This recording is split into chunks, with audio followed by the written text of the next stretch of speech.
अस्सलाम वालेकुम खातिन हज़रात, मैं हूं इसरार अहमद कसाना और आज का हमारा हफ्तावार प्रोग्राम स्पॉटलाइट ऑन इंडिया। और ये जो हम बात करते हैं इंडिया के मुख्तलिफ इशूज़ के हवाले से, क्योंकि ज़ाहिर है कि India is a big country और उनके जो इशूज़ हैं वो बीइंग अ नेबर हमें कवर करने होते हैं और हम उनकी ज़ाहिर है उनसे हम मुतासिर भी होते हैं। तो इसलिए हम समझते हैं कि इंडिया के जो इशूज़ हैं उनके ऊपर डिस्कशन ऑफ एंड ऑन होती रहनी चाहिए, और ख़ास तौर पे जब हमारे साथ एयर मार्शल कपिल काक साहब मौजूद हों, तो फिर हम उसका फ़ायदा क्यों ना उठाएं। तो here comes air marshal Kapil काक साहब। Good morning sir. आदाब जी, आदाब। आप कैसे हैं आप? नाज़रीन को जी बिल्कुल, ठीक अल्लाह ठाक हैं? ताला की शुक्र है। बड़ी नवाजिश। अच्छा, एक तो एयर मार्शल साहब, सबसे बड़ी बात ये है, आज मेरा बड़ा दिल दुखा हुआ है कि इंडियन क्रिकेट टीम के ओपनर जो कि गवास्कर के साथ ओपन किया करते थे, चेतन चौहान साहब, उनकी कोविड-19 की वजह से डेथ हो गई है। हमें बहुत अफसोस है और बड़ा दिल खराब है आज, क्योंकि बड़े अच्छे ओपनर थे, बड़ा अच्छा उन्होंने वक्त गुजारा। और उसके साथ साथ क्रिकेट ही के हवाले से दो दूसरी जो खबरें हैं जुड़ी हुई, वो ये हैं कि एक तो साबिक कप्तान जो है महेंद्र सिंह धोनी साहब, उन्होंने रिटायरमेंट दी है। और आज ही की खबर है कि सुरेश रैना ने भी रिटायरमेंट दे दी है। तो ये बड़े प्लेयर थे, खास तौर पे धोनी साहब का तो मैं समझता हूँ कि कमाल, इतना बड़ा कमाल है कि कोई उनको भूल नहीं सकता। उनका रिकॉर्ड जो है वो स्पीक्स फॉर इटसेल्फ है। और ख़ास तौर पे उनकी विकेट कीपिंग और उनकी कप्तानी जो थी, उस हवाले से हम समझते हैं कि बहुत बड़ा उनका एक कंट्रीब्यूशन है। और इसी तरह जो सुरेश रैना है उनका भी। अच्छा, दूसरी जो बात मैंने पहले की थी कि चेतन चौहान साहब के हवाले से, अ, एक और खबर यह है कि दिलीप कुमार साहब के जो भाई हैं एहसान साहब और असलम साहब, उनको भी कोरोना पॉजिटिव हो गया है। तो इस वजह से बड़ी एक अजीब सी सिचुएशन बन रही है। टोटल केसेस इन इंडिया में आपको बता दूं कि 26,47,316 हो चुके हुए हैं, और जो डेथ्स हैं वो 51,045 हो चुकी हुई हैं। ये आज का, यानी जो फिगर्स हैं, ये मैं आज का आपको बता रहा हूँ। तो एयर मार्शल साहब, क्या सिचुएशन है? ये कोविड इतना क्यों फैल रहा है? क्या प्लानिंग नहीं है? वो कहते हैं ना कि if you fail to plan, you plan to fail. तो इसमें क्या सूरत हाल हो रही है जी? ये पहले तो मेरे ख्याल में ये बहुत ही एप्रोप्रिएट है कि हमारे सब कॉन्टिनेंट को अगर कोई इशू यूनाइट करता है, हम्म, दो ही इश्यूज हैं, एक क्रिकेट है हम्म, और दूसरा बॉलीवुड है। तो ठीक है। आपने दोनों एहसान साहब और असलम साहब की बात की, बॉलीवुड की, दिलीप कुमार साहब के दोनों भाई, और क्रिकेट की बात की। अ, एक तो बहुत अफसोस मुझे भी है, चेतन चौहान 71 साल के थे, मेरे से थोड़े उम्र में कम थे, मगर मास्टर थे क्रिकेट के। इसके साथ यस। देखें कि उनको पहले थोड़ी बीमारी थी, ठीक हो गए थे, और मगर रिकरेंस हुआ है कोविड का, और इसकी जी। वजह से उनकी देहांत हो गए। तो ये तो एक तरीके के बैड न्यूज है कि चेतन चौहान हमारे में नहीं रहे। मगर गुड न्यूज है वो, जब हम सब क्रिकेट लवर्स के लिए, देखिए, एक दौर हमेशा के लिए नहीं रहता है, नया दौर आता है। ठीक तो बात। जो क्रिकेट तो यंग पीपल्स गेम है, तो मेरे ख्याल में धोनी साहब ने एक बहुत ही अच्छा कदम उठाया है। हम दोनों के लिए, आपके नाजरीन के लिए बहुत डिसअपॉइंटिंग खबर है, हाँ। क्योंकि अगर आप आज का टाइम्स ऑफ इंडिया पढ़ेंगे, भारत के इन्फोसिस जो हमारी इंफॉर्मेशन टेक्नोलॉजी कंपनी है, नारायणन मूर्ति उसके फाउंडर रहे हैं, तो उन्होंने बहुत दिलचस्प तरीके से बताया है कि धोनी साहब सिर्फ क्रिकेटर नहीं थे, वो एक सब कॉन्टिनेंट के लीडर थे। मतलब उस क्रिकेट की गेम में ही आप कैसे लीडरशिप दिखाते हैं, काफी उन्होंने एग्जांपल्स दी। जब वर्ल्ड कप का टाइम था, वो कब कैसे एनकरेज करते थे अपनी प्लेयर्स को, और कैसे एक तरीके की तदबीर, जो क्रिकेट में स्ट्रैटेजी होती है, तदबीर मेरे ख्याल में स्ट्रैटेजी होता है, तो वही तदबीर मुल्क के लिए भी इस्तेमाल होती है।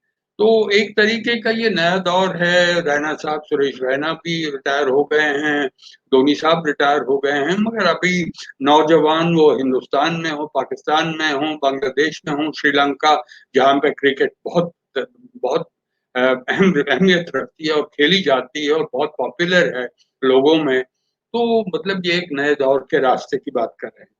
जहाँ आपने सवाल उठाया है मतलब कोविड-19 की सिचुएशन क्या है? हम भी देखिए हम हिंदुस्तान में रह रहे हैं, अखबार पहले खोलते हैं सवेरे में या टीवी देखते हैं, हमेशा हर देश का नागरिक, भारत मुल्क का नागरिक पहले देखता है कि कोविड की सूरत-ए-हाल क्या है?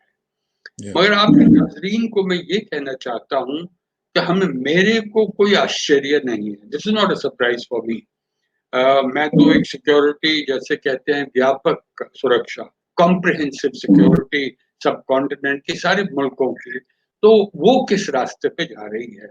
तो जब हमने कोविड-19 फ़रवरी में देखा कि कोई 4 या 5 केसेज़ थे, केरला में 2 थे, कहीं और 2-3 थे, 5 केसेज़ फ़रवरी में। तो आज जब कह रहे हैं तो 5 लाख पे पहुँच गए हैं।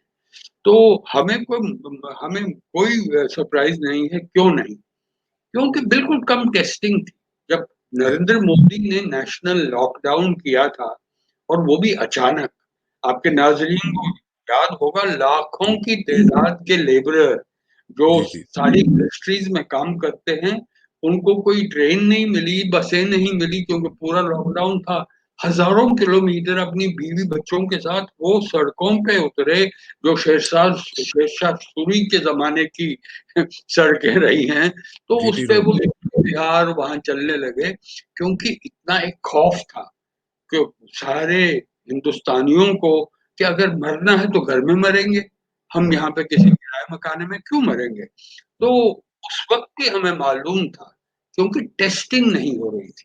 लॉकडाउन की वजह थी नेशनल लॉकडाउन की वजह थी कि बाकी मुल्कों में अमेरिका, कनाडा या बर्तानिया में अलग का वजह थी लॉकडाउन की। हमारी वजह ये थी कि हमारे यहाँ इंफ्रास्ट्रक्चर नहीं था। आप देखिए जनूबी एशिया में हेल्थ केयर में हम इतने फौजों में फँसे हुए हैं, जंगों में फँसे हुए हैं, मगर जो आम आदमी की एक तरीके की सलामती के एक्सेस लिए हेल्थ केयर हो, एजुकेशन हो, ह्यूमन डेवलपमेंट इंडिसीज़ हो, न्यूट्रिशन, मैलन्यूट्रिशन की बात हो, मोर्टेलिटी रेट हो, मैटरनल मोर्टेलिटी रेट हो या इन्फेंट मोर्टेलिटी रेट हो, ये बहुत ही नीचे हैं। सारे सारे आलम में देखें इससे नीचे कहीं और नहीं है।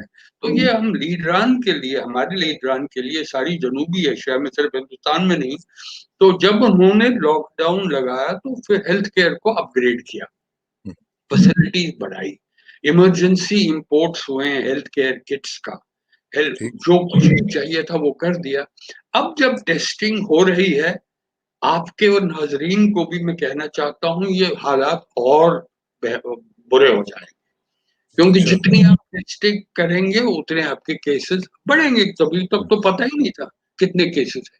हाँ जब आप टेस्ट करेंगे तो आपको पता होगा कि कपिल का बल्कि सो बल्कि हो मास्टर साहब एक चीज जो बड़ी इंपॉर्टेंट है वो ये है कि गार्डियन ने ये लिखा है कि 600 मिलियन पीपल इन इंडिया जो रूरल एरियाज में हैं वो उनकी जिंदगियां स्टेक पे हैं। बल्कि उसने तो इसको लिखा है कि इनविजिबल कैटेस्ट्रफी हो सकती है क्योंकि 25% of the rural Indians have access to the health care only.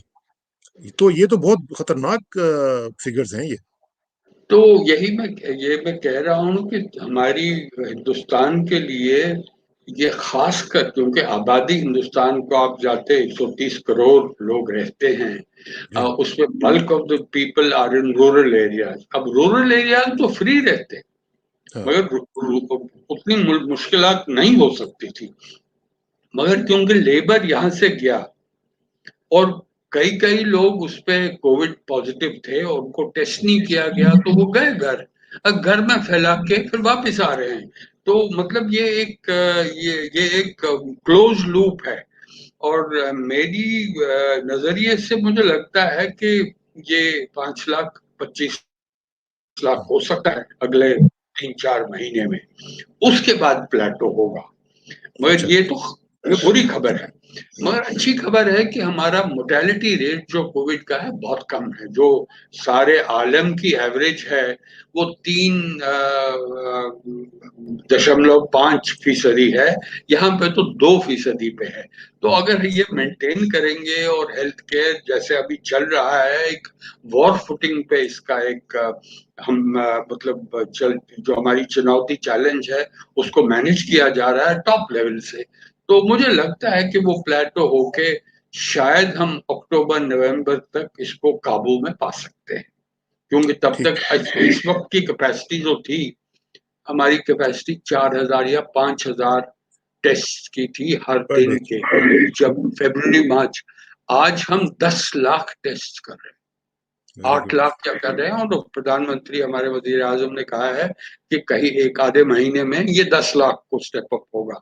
तो जब हम पूरे मतलब कॉम्प्रिहेंसिवली इसको देखें तो मेरे ख्याल में हालात इतने बुरे नहीं हैं, मगर हमें ठीक। तैयार रहना पड़ेगा कि बुरे हो सकते हैं। अच्छा, अब जब आप हिमांशु साहब, अब आप जरा थोड़ा सा टाइम क्योंकि कम है, मैं चाहता हूँ कि हम मुख्तलिफ केसेस जो हैं वो अपना पॉइंट्स के साथ हम लोग जरा उनको ट्रीट कर लें। अब ये जो केस चल रहा था प्रशांत भूषण साहब का, उसमें एक बहुत बड़ा, ये मैं समझता हूँ कि आइकॉनिक केस है जिसमें फ्रीडम ऑफ स्पीच भी एट स्टेक है, और सुप्रीम कोर्ट ऑफ इंडिया ने उनको गिल्टी भी करार दे दिया है। तो आप क्या समझते हैं कि इसका क्या इम्पैक्ट पड़ेगा ओवरऑल पूरे फ्रीडम ऑफ स्पीच के कॉन्सेप्ट के हवाले से? और वैसे भी चूंकि he is himself a lawyer, तो अब लॉयर्स के लिए इसके ऊपर कोई रिएक्शन का वो करेंगे या क्या करेंगे? नहीं, मैं प्रशांत जी को बहुत करीबी से जानता हूँ। जी। बड़े एक्टिविस्ट हैं, क्योंकि मैं भी एक तरीके का एक्टिविस्ट हूँ कश्मीर और इंडिया पाक रिलेशंस को ठीक करने के लिए। तो जी। प्रशांत भूषण साहब ने 27 जून को एक ट्वीट किया। जी। ये दिलचस्प बात है क्योंकि ये कंफ्यूजन काफी है इसमें, ये केस है क्या।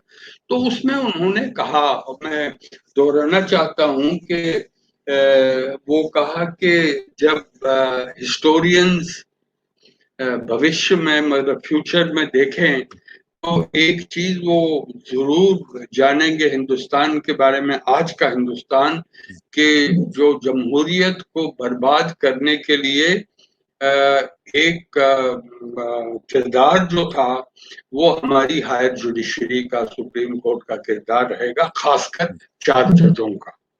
ये ठीक। एक ट्वीट किया। तो उसके बाद 29 जून को एक और ट्वीट की कि हमारे सुप्रीम कोर्ट के चीफ जस्टिस ऑफ इंडिया एक 50 लाख की कीमत के बाइक पे बिना मास्क पहने, बिना हेलमेट पहने राजभवन नागपुर में मौज मरा रहे हैं, और सुप्रीम कोर्ट बंद है। तो मतलब आप देख रहे हैं कि कोई जस्टिस जिसको चाहिए वो जस्टिस मिल नहीं रही है, और जो जस्टिस देने वाला है वो 50 लाख की बाइक पे बिना मास्क पहने, क्योंकि ये जुर्म है मास्क पहनना। तो अगर आप नहीं पहनेंगे तो आपको मैंडेटोरी। पुलिस प्रोसिक्यूट एफआईआर डाल सकती है। अगर आप हेलमेट नहीं पहनेंगे तो आपको फाइन होगा, आपके खिलाफ एफआईआर दर्ज होगा। तो एक अब इसको किस नजरिए से देखें? अगर आप आजाद ख्यालात जैसे लिबरल आउटलुक से देखें जी। तो कोई बात नहीं है, कुछ इतने ट्वीट्स किए जा रहे हैं। अगर आप सोशल मीडिया पे देखें, शाह साहब सब के बारे में कुछ न कुछ कहा जाता है, वो वजीर आजम हो, वो हमारे सदर हो हिंदुस्तान के, कुछ न कुछ बात होती है। इसका मतलब ये नहीं कि हर ट्वीट पे केस होगा सुप्रीम कोर्ट में। मगर प्रशांत भूषण का जो ट्रैक रिकॉर्ड है वो एक कहता है कि वो पब्लिक इंटरेस्ट लिटिगेशन, और आप और हम अगर पब्लिक हैं, हमारा ख्याल रखते हैं कि अगर बेइंसाफी होती है ये पहले जाते, और वो भी लॉयर है, बड़े जाने पहचाने लॉयर हैं, इनकी 30 साल की एक्सपीरियंस है। तो ये कोई इरिस्पॉन्सिबल जैसे कहा जाता है ये झोले वाले ब्रिगेड, ये अब सब कॉन्टिनेंट का बड़ा अच्छा एक्सप्रेशन है, एक झोला लगा दिया और चल दिए कहाँ चलना है, अदालत में जाएं या कहीं कहीं और प्रोटेस्ट करें। तो ये झोले वाले नहीं है, सोच समझ से बात की है। ये भी कह दूं कि अभी 20 तारीख को इन्होंने मतलब जजमेंट दी है कि कंटेम्प्ट ऑफ कोर्ट है। मैं एक बहुत ही दिलचस्प बात आपके नाजरीन के साथ शेयर करना चाहता हूँ जी। कि अगर एक प्राइवेट सिटीजन हिंदुस्तान का पब्लिक इंटरेस्ट लिटिगेशन को छोड़ के कंटेम्प्ट ऑफ कोर्ट करे, कोई भी वजह हो, जो भी ट्वीट करे, स्टेटमेंट दे, अखबार में आर्टिकल दे के, अगर उसके खिलाफ कार्रवाई करनी है तो आपको अटॉर्नी जनरल की पहले प्रायर परमिशन चाहिए, इससे पहले कि सुप्रीम कोर्ट उस फैसले को, उस इशू को इम्प्लीमेंट अपने कर। सामने लाए। अच्छा। मतलब यही सुप्रीम कोर्ट हम्म। जो कानून है उसको अलग करके वो हियरिंग ले लेता है। हम्म। तो मैं भी कॉन्टेम्प्ट प्रोसीडिंग्स में आना नहीं चाहता हूँ, हम्म। मगर जो रिपोर्ट्स हैं, मीडिया रिपोर्ट्स हैं, तो उससे ये पता लगता है कि ये गैर कानूनी काम है कि उन्होंने इसकी हियरिंग ली, हम्म। उसको प्रोसिक्यूट किया। अब सजा क्या होगी वो 20 अगस्त को देंगे। अब ठीक। कुछ तीन चार दिन रह गए हैं।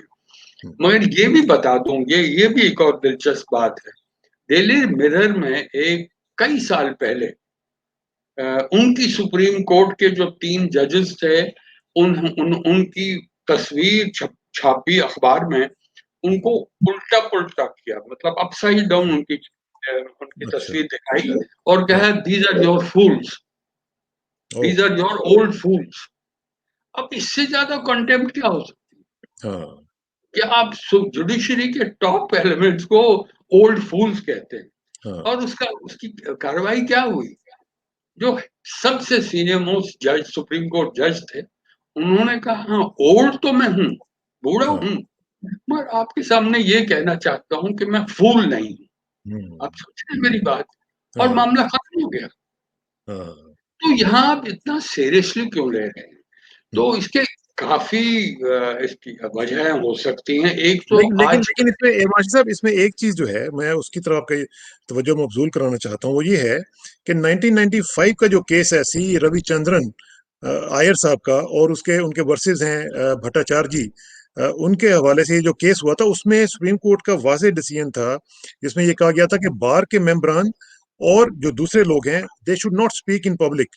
और ये भी कहा गया था कि जो बाकी लोग हैं उनको भी आप इस तरह के मैसेज दें कि वो जजेस के खिलाफ मुख्तलिफ लेवल्स पे बातें ना किया करें। लेकिन अब जाहिर है कि जो concept of freedom of expression है वो एट स्टेक है।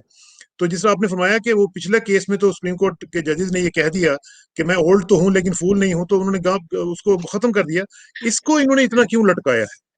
तो यही मैं कह रहा हूं ना कि हमारा हिंदुस्तान इस वक्त एक दौर पे जा रहा है हम्म। जो मेजॉरिटेरियन दौर है।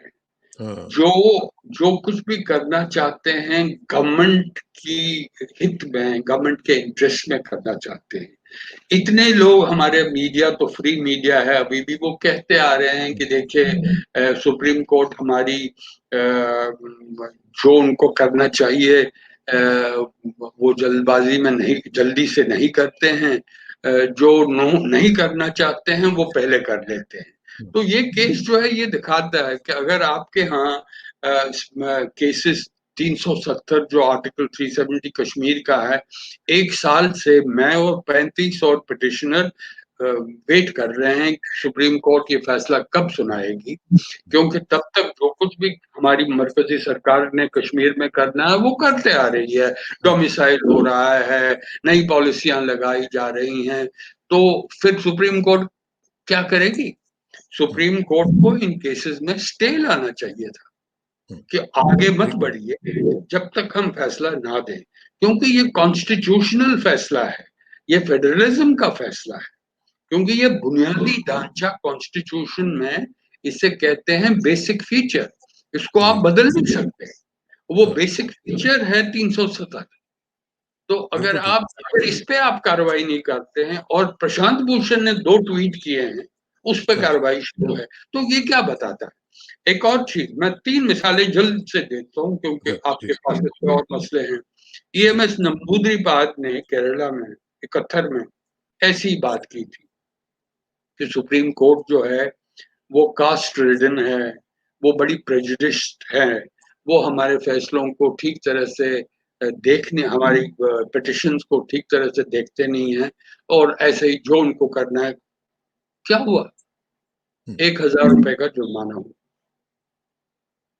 71 की बात है। जी मैं 2002 में यही बात, अरुंधति रॉय आप जानते हैं, जाने जी माने जी राइटर हैं, उन्होंने भी ऐसे ही कहा कि हमारी सुप्रीम कोर्ट कोई किसी फैसले को ठीक से नहीं लेती है, जो कुछ भी क्रिटिसिज्म होता है तो उस पे थिन स्किन देखते हैं, वो अपने आप को ऐसे मानते हैं कि बड़े सेंसिटिव हैं, कोई इनके बारे में नहीं कहना चाहते। बहुत बहुत ही तरह से क्रिटिसिज्म किया गया उस वक्त अरुंधति रॉय का। जी उस पे क्या किया? एक दिन उनको बोला कि आप जेल में रहिए एक दिन के लिए, और 2,000 रुपए उनको फाइन किया। हम्म, तो मैं ये मिसालें क्यों दे रहा हूँ, मैं मेरे पास 3-4 मिसालें हैं और आपको ठीक नाजरीन को बोर नहीं करना चाहता हूँ।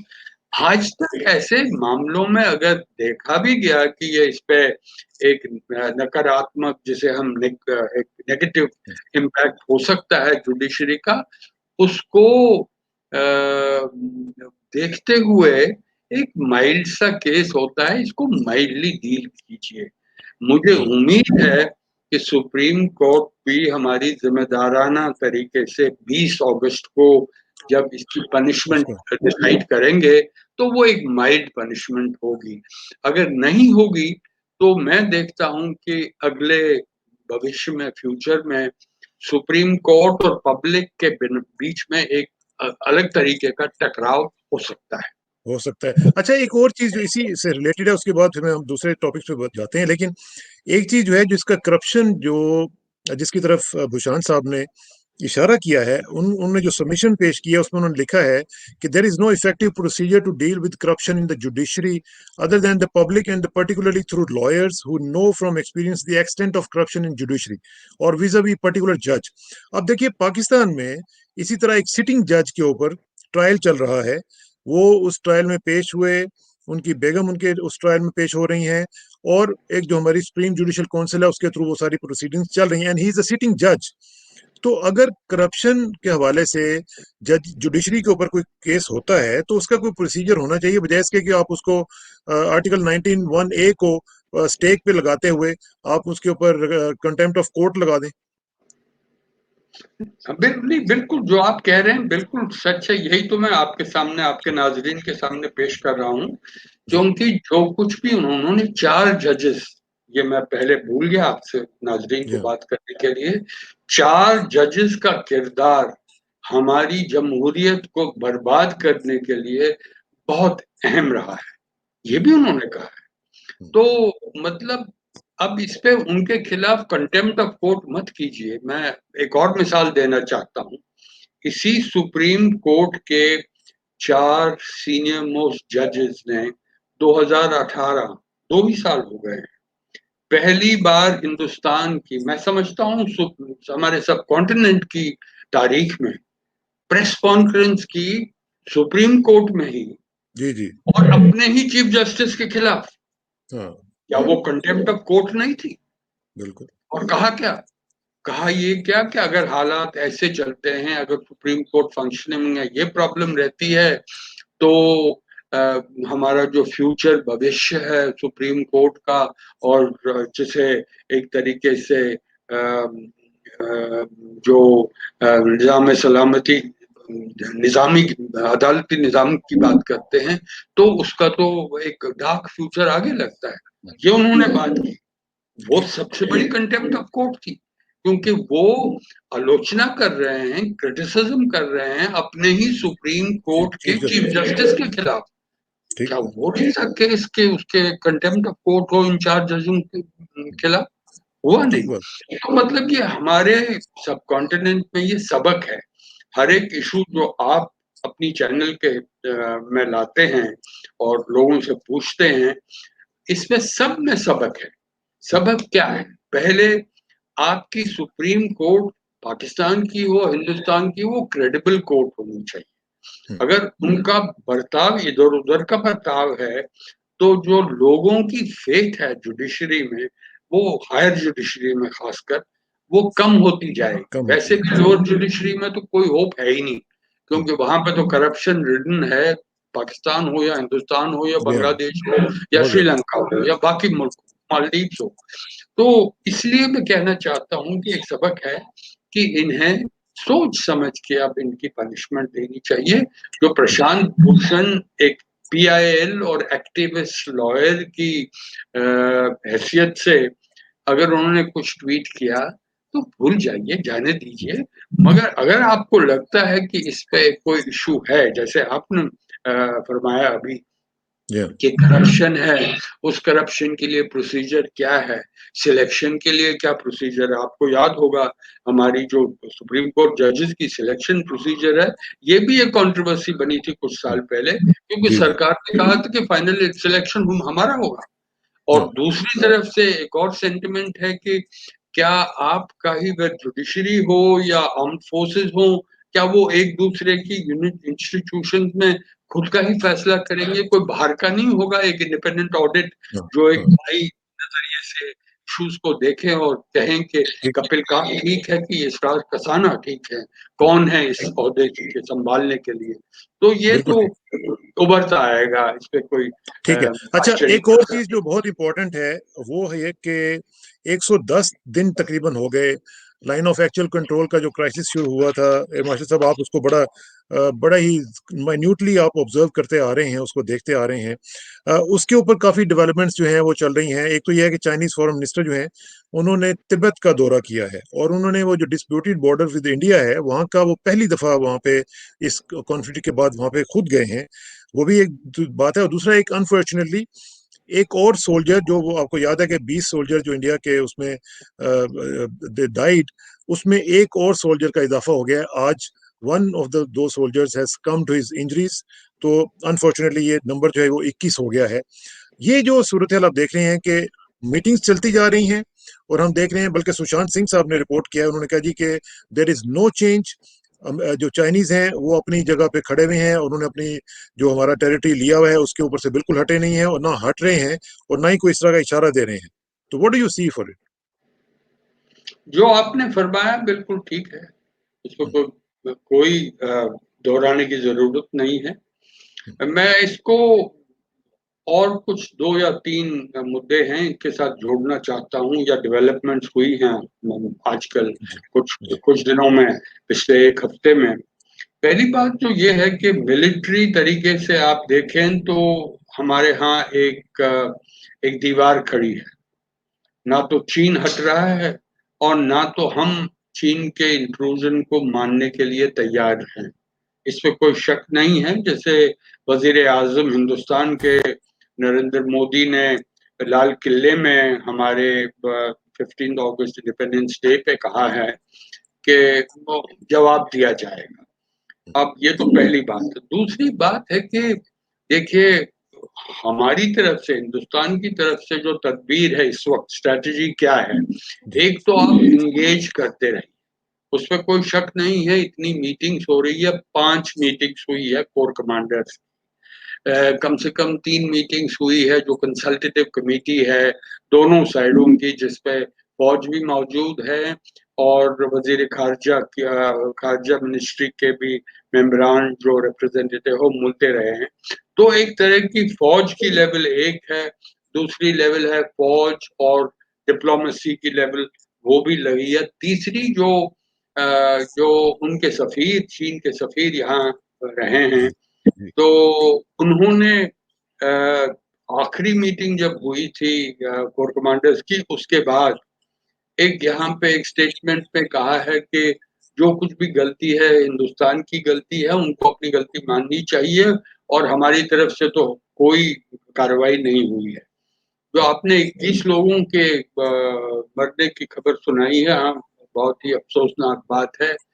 मगर एक और अफसोसनाक बात ये भी है कि माना जाता है कि चीन की तरफ से कम 63 लोग मरे। हम्म, तो अब यही कहते हैं, जब जब हमारी और पाकिस्तान की या श्रीलंका, मालदीव, जो कोई जनूबी एशिया के मुल्क हैं, ट्रांसपेरेंसी है, मीडिया है, सुना देता है क्या है, खबर आती है, आप तो मीडिया के बड़े आला दर्जे के रिप्रेजेंटेटिव यहाँ हैं, बड़े वरिष्ठ सीनियर रिप्रेजेंटेटिव्स हैं। वेरी आप नाइस। देखते हैं कि कोई बात छुपाई नहीं जाती, मगर चीन के बारे में एक बिल्कुल अंधेरा है।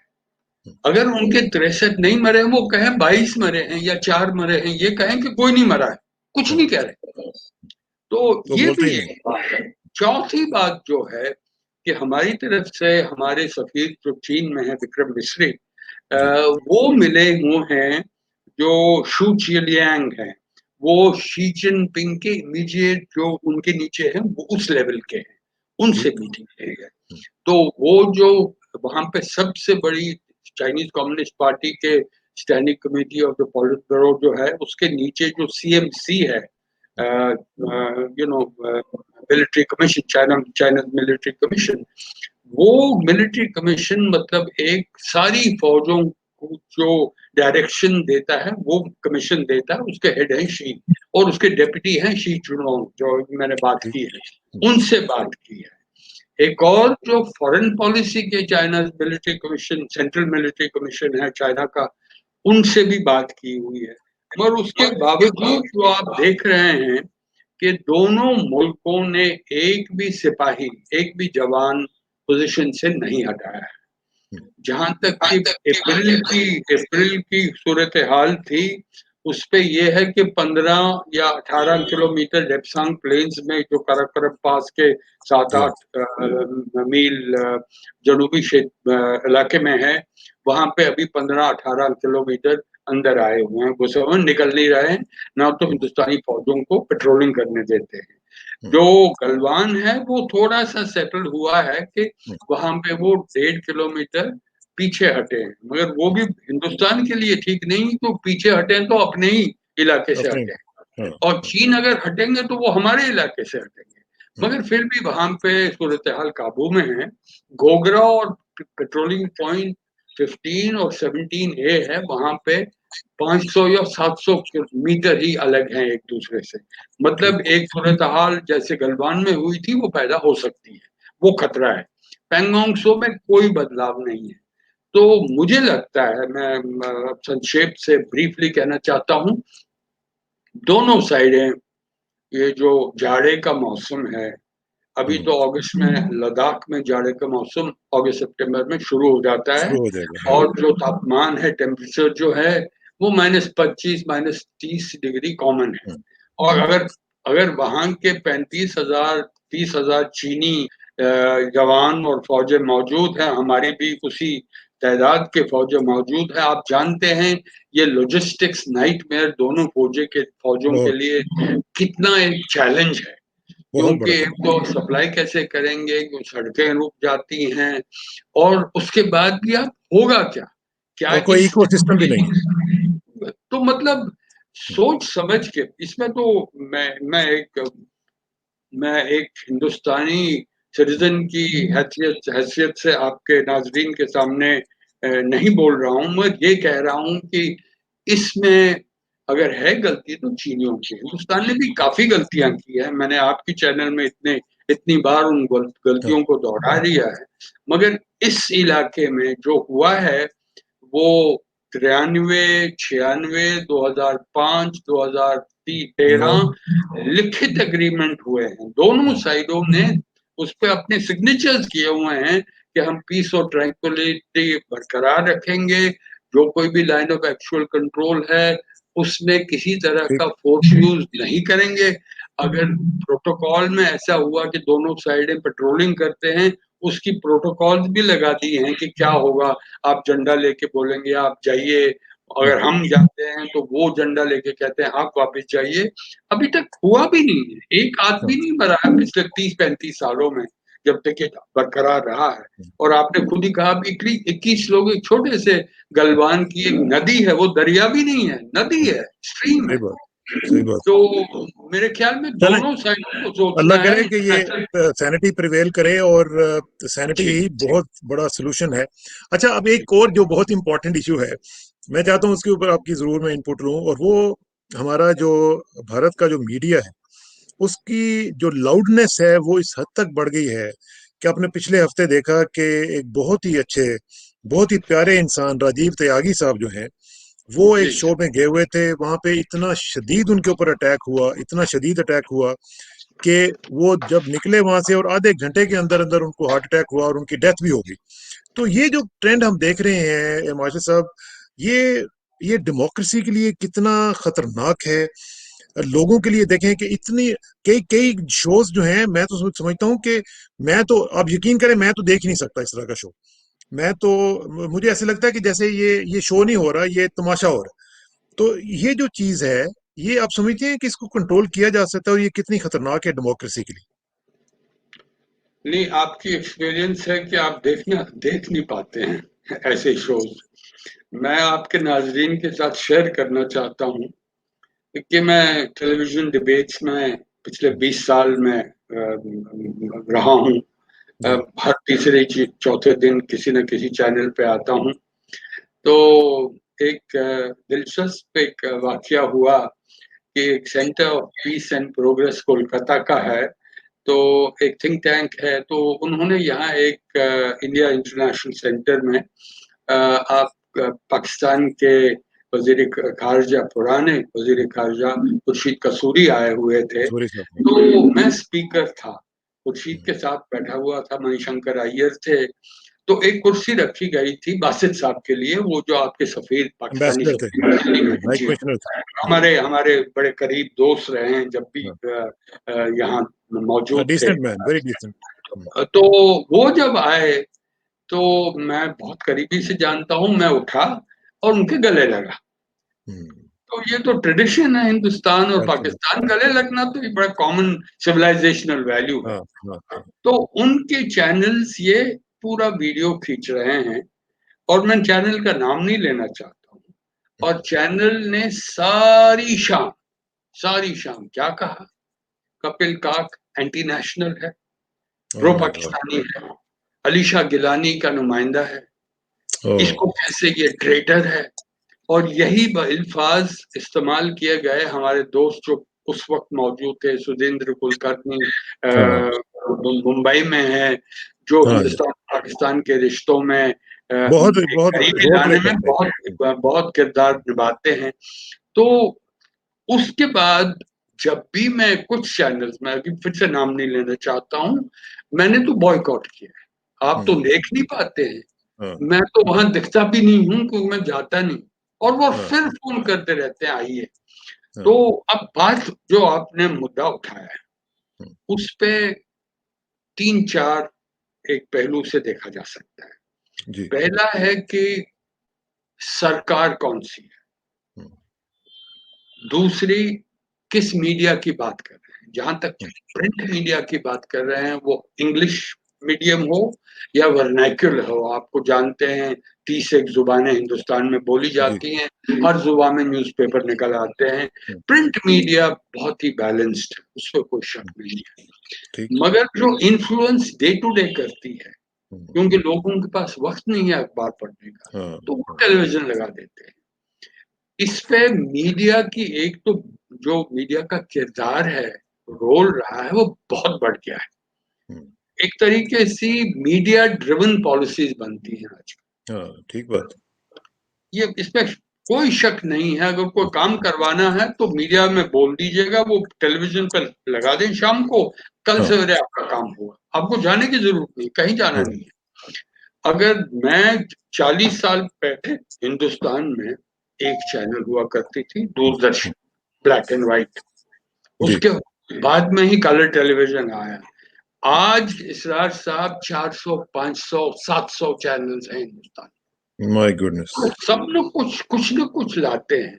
तो हम्म, इसके लिए जब मेजॉरिटेरियन फोर्सेस, जिसे commonly people hmm, talk about Hindutva forces, जी हाँ। तो जब वो सत्ता में आए, तो उनकी जो आइडियोलॉजिकल प्रोजेक्शंस हैं, कैसे करेंगे। हम्म, सबसे बड़ी मदद जो लेते हैं वो मीडिया से लेते हैं। हम्म, और मीडिया उनको मदद क्यों कर रहा है? ये नहीं कि इस सरकार को, मीडिया तो पुरानी सरकारों को भी मदद कर रहा था कि करता था। उनका जो इंटरेस्ट है, किसी तरह से उस पर कोई खलल ना आ जाए।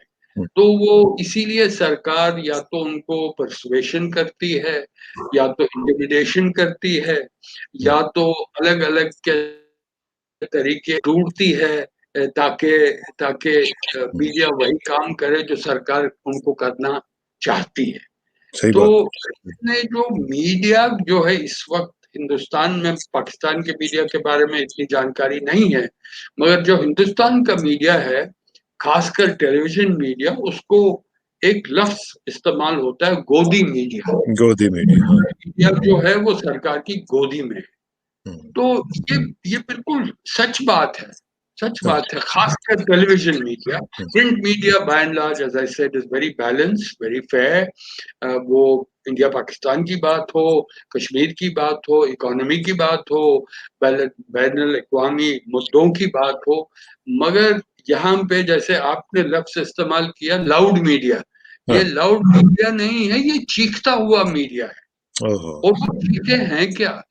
बिल्कुल आर्टिफ़िशियल हैं, वो अपने अच्छा, अच्छा, चैनल। इसी इसी मीडिया के हवाले से जो आज की लेटेस्ट खबर वो ये है कि राहुल गांधी साहब ने जो ट्वीट किया है, उन्होंने ये कहा है कि जो फेसबुक और व्हाट्सऐप हैं, वो they are controlled by BJP and RSS. ये इनको कंट्रोल करते हैं, और कंट्रोल इसलिए करते हैं कि जो मुख्तलिफ इलेक्शंस के रिजल्ट्स होते हैं उनको इम्पैक्ट करते हैं, फिर वहाँ पे जो फ्रॉड्स होते हैं इलेक्शन के हवाले से उनको इम्पैक्ट करते हैं, और फिर हेट स्पीच के हवाले से भी बहुत इनका नेगेटिव रोल है। और उन्होंने कोट किया है, किसी और को नहीं किया, उन्होंने वॉल स्ट्रीट जर्नल को कोट करते हुए, उनकी एक रिपोर्ट को कोट करते हुए ये कहा है कि ये इस तरह हो रहा है कि आरएसएस और बीजेपी इसको कंट्रोल कर रही है। तो how serious is it? It is a very serious issue. मैं कहने वाला था इस बात के बारे में। जी। आपने एक वॉल स्ट्रीट जर्नल की आर्टिकल की बात की, मैंने भी पढ़ा वो आर्टिकल।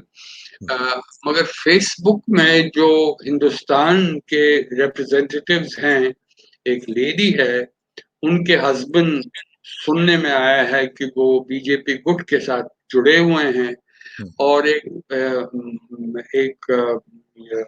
एक पॉलिटिशियन, सियासतदान जनूबी हिंदुस्तान के थे, उन्होंने कुछ फेसबुक की ट्वीट्स पे एक तरीके से ऐसे ट्वीट की जैसे अभी हम बात कर रहे थे प्रशांत भूषण की, जी। उससे बहुत ही भयानक खतरे खतरे की ट्वीट की है कि वो अ, मारना मारने के लिए लोगों को कह रहे हैं कि टारगेट कीजिए और उनको मारिए। हाँ, और जब फेसबुक को पूछा गया कि आपने ये रोका क्यों नहीं, कि फेसबुक की पॉलिसी है कि वो हेट्रेड स्प्रेड नहीं कर सकते। हाँ, नहीं कोई कर भी सकते। मीडिया एजेंसी सारी आलम में, कोई मीडिया एजेंसी हेट्रेड को फैलाने की एक हाँ, तरीके का किरदार नहीं निभा सकता है। मगर फेसबुक पे नहीं, कुछ नहीं कहा, वो हुँ, रहने दिया, उनको रोका नहीं। वही उसी की बात वॉल स्ट्रीट जर्नल कहते हैं, हुँ, क्योंकि उसके बाद ऑटोमेटिकली लॉजिकली क्या आता है कि जो फेसबुक है और बाकी सोशल मीडिया है, वो भी मेजॉरिटेरियन फोर्सेस के काबू में आए हुए हैं। तो हाँ, इसीलिए जो भी बात आपके और मेरे सामने मीडिया में आए, तो आपको सोच समझ के देखना है कि फैसला ये करना सच है कि झूठ है। तो ठीक इससे बात। जो आम नागरिक, तो आपकी और मेरी तरह एक एक्सपर्ट नहीं है मीडिया और सुरक्षा या सिक्योरिटी या कौमी सलामती मामलों में, मगर हाँ, आम नागरिक को आप बहका सकते हैं। और सही वही बात। आम नागरिक आपका वोटर है। वही आम नागरिक किस पार्टी को देगा, उसी सोच समझ से कि जो उसको बोला गया है, उसे पता नहीं है वो सच है कि झूठ है। तो हाँ, इसीलिए जो आपने, मैं बहुत ही आपसे शुक्रगुज़ार हूँ कि आपने ये मीडिया का मसला जो है आज हमारी डिबेट में, बहस में लाया है, कि मैं समझता हूँ कि सारे मुल्कों के लिए, जनूबी एशिया के मुल्कों के लिए ये मुद्दा सबसे बहुत अहम मुद्दा है, बहुत है। क्योंकि ये शेप करता है माइंडस्केप को, और ठीक बात। माइंडस्केप आपको बताता है कि पॉलिटिक्स कैसी होगी, और वो जब पॉलिटिक्स होगी, क्या वो कौमी सलामती के हित में है या कौमी सलामती के खिलाफ है, वो सरकार नहीं समझती है। सरकार समझती है कि हम फिर से इलेक्शन कैसे जीतें और पावर में कैसे आएँ। सही तो बात है।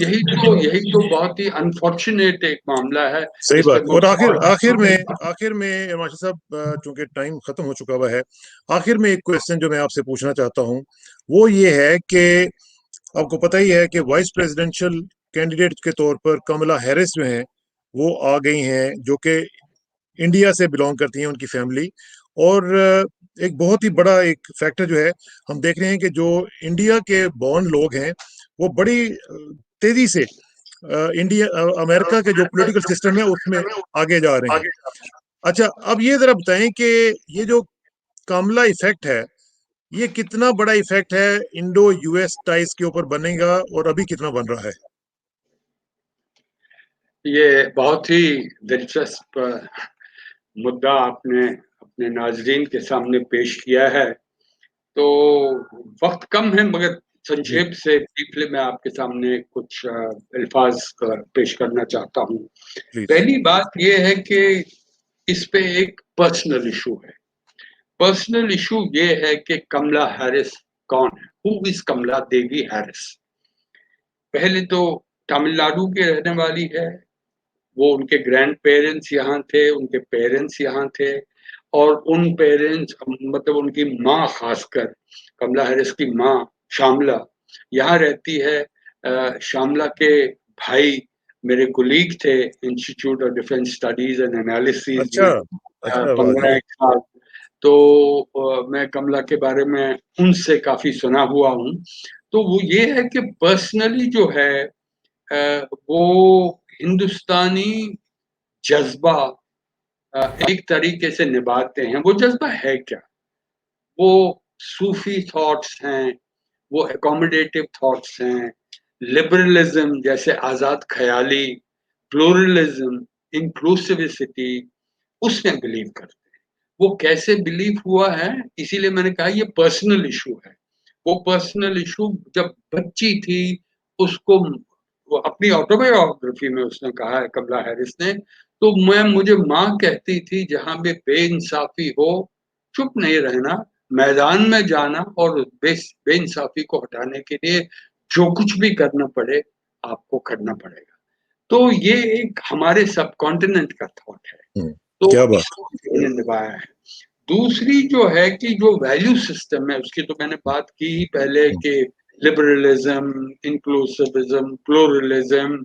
देखिए कोई तरीके का एक्सट्रीमिस्ट थॉट जो है जो काफी तादाद में मौजूद है सब कॉन्टिनेंट में, हाँ हाँ। वो राइट विंग एक्सट्रीमिज्म हमारा हो, हिंदुस्तान का हो, या एक्सट्रीमिज्म जो एक रिलीजियस मोड का हो बाकी मुल्कों में, तो ये दोनों उनके वो उसके बिल्कुल खिलाफ हैं।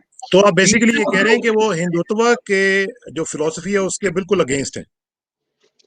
यही तो है, मैं जो कह रहा हूँ वही तो है। हम्म, मैं किसी किसी इम्पल्स का नाम नहीं लेना चाहता हूँ। ठीक मैं ठीक। सिर्फ यही कहता हूँ कि अगर आप प्लूरलिज्म में हैं, इंक्लूसिविज्म में हाँ हैं, हाँ। आप जमहूरियत में बिलीव करते हैं, आप आजाद ख्याली और हिंदुत्व तो दो पोल्स है। पोल्स हैं, हाँ। हाँ, दो ठीक है। पोल्स। अगर मैं उनकी आजाद ख्याली की बात सुनाता हूँ तो ये तो स्पष्ट है, ये तो क्लियर है, हम्म, ट्रांसपेरेंट है कि वो हिंदुत्व के में बिल्कुल नहीं है। तो हम्म, मगर ये भी है कि जहां तक अगर आप दहशतगर्दी गर्दी गर्दी की बात उठाएं, वो हम्म, खिलाफ हैं इसके। हम्म, तो वो बुरी खबर है कुछ एंटिटीज के लिए। हम्म। दूसरी है कश्मीर के बारे में, आपको याद होगा आपके नाजरीन को, जब 370 हटाया था तो मैंने उन्होंने कहा। खुद ही उस वक्त स्टेटमेंट दी थी कि कश्मीरी अकेले नहीं हैं, हम्म, हम उनके साथ हैं। हाँ, बिल्कुल तो कहा था। वो भी एक मैसेज गया है। मगर ये भी बात कहने की जरूरत है कि हमारे वजीर आजम नरेंद्र मोदी के खिलाफ कमला हैरिस ने आज तक कोई बात नहीं उठाई है। हम्म, मगर जो ख्यालात हैं, हम्म, जो मेजॉरिटेरियन फोर्सेस के ख्यालात हैं, हाँ, उसके खिलाफ उसने उनको नहीं अपनी मानता। किताब में ही नहीं मगर अपनी स्टेटमेंट से, उन्होंने ही नहीं मगर जो बाइडेन भी, जो उनके उन्होंने भी कहा। सदर रहेंगे। सदर का। और ये भी एक खबर है, उसमें आप भी मेरे साथ सहमत होंगे कि जो बाइडेन 79 साल के हैं, तो 77 77 है, हाँ, तो 5-4 साल के बाद वो 81 81 हो साल जाएगा। के होंगे, तो उस वक़्त एक यंग लीडर जो डेमोक्रेट्स में होगा वो कमला हैरिस होगी। हाँ, तो अगर हाँ, आप आगे देखेंगे, तो आगे सब कॉन्टिनेंट के लिए कुछ बुरी खबरें हैं और कुछ अच्छी खबरें हैं। आपके लिए और मेरे लिए जो आपके ख़यालात हैं, मैं अभी तक तो इतनी आपके साथ बहस हुई है, हाँ, वो भी यही है कि देखिए इंसानियत और जमहूरियत के रास्ते पे जाइए।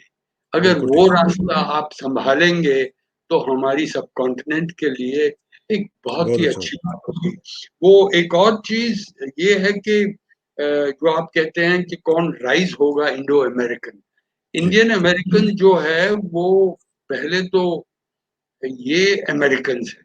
हुँ, हमें ये सोचना कि अगर वो तमिलनाडु में पली हुई है तो मतलब माँ तमिलनाडु से थी और माँ ने अब इंडियन थॉट्स उसको इनकलकेट किए हैं, तो वो सिर्फ़ हिंदुस्तानी हुँ, पहलू से अपनी पॉलिसी निभाएगी, बिल्कुल बेबुनियाद है, हुँ, बिल्कुल गलत है।